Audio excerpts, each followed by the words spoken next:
So the problem, Glenn, is not just that it seems morally wrong and wrong in the face of justice.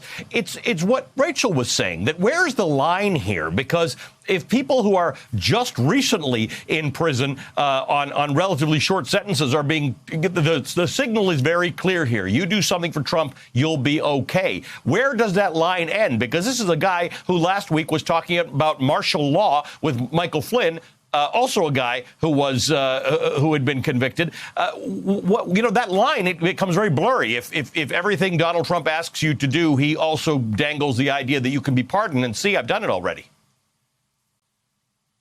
Ali, it seems like there is no line Donald Trump won't cross. And I will say to this old prosecutor, it feels like what he just did was like an indiscriminate drive-by on the rule of law. I mean, he pardons people who are lying to the FBI as part of the Russia probe.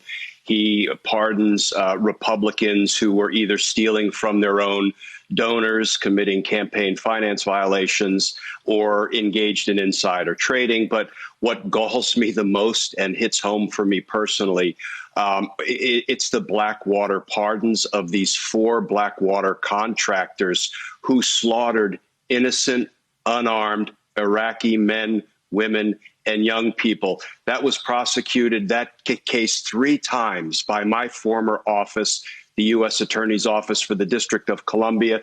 The lead prosecutor, a gentleman named Pat Martin, T. Patrick Martin, is somebody I tried murder cases with. He poured his heart and soul into fighting for justice for those Iraqi victims. And Ali, my office would bring the victims over from Iraq and their surviving family members of the 17 who were murdered over and over and over again for those 3 trials. And I can tell you that those Iraqi citizens were equal parts heartened that the American criminal justice system cared about their victimization and shocked at all of the time, energy, and effort we poured into holding those Blackwater killers accountable for what they did.